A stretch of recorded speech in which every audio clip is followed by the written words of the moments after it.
I met Biz back in 1990. Believe it or not, the crazy thing is I met him in the most random place. I was at a record label in Manhattan called Micmac, which was a freestyle record label, and he somehow he knew either the parent or the manager of one of these artists. So I walked in and he was sitting there, and we had mutual friends. I knew Jazzy Jeff, and we just instantly hit it off, and he was one of the nicest people, fun, always smiling, always light, just funny. And yeah, the story I was telling you was, obviously growing up, I loved Biz, and I was there hip hop wise, like early on as a DJ. Disco morphed into the hip hop. I mean, people have different things about where hip hop came from, where it stemmed from. It stemmed from disco. When you look back at those early park parties that were going on in the 70s. Those were disco breaks that people were up rocking to, which turned into breakdancing, and it turned into sampling, and it all stemmed from disco. Anyway, that's a whole other story. But with Biz, at the end of the Vapors, one of his biggest records, he says the girls with the underarm odor.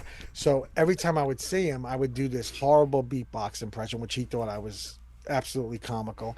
And then I would go, the girls with the underarm odor, and that used to make him die. But he was also a crazy collector. His house, at one point, he had a house he lived in, and a house next door to him, which is collectibles, Wow, toys, records, Atari, like every video game made, records. And that's fantastic.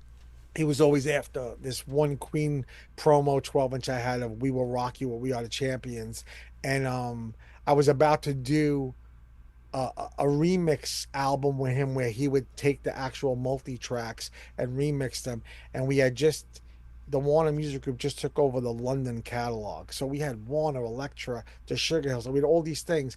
And when I mentioned that, I just thought it was so crazy that a guy like him, right? So you say, Biz, you have access to thousands and thousands and thousands of masters, basically anything you could think of. What does he come to me and say? I said, "What if I give you one tape?" He goes, "Honky Tonk Woman," and I'm just like, and it's really cool. But who would think that of all the stuff, every break we had, and disco sample, he was like, he wants a Rolling Stones, Honky Tonk, which always kind of blew my mind that was where his brain went. But then later on, I got an acetate of that when you can't always get what you want to flip, and then I got a test pressing of it, so I used to like let him know, "Yo, Biz, I got the acetate of Honky Tonk." He was Did very in the know of collecting, very in the know.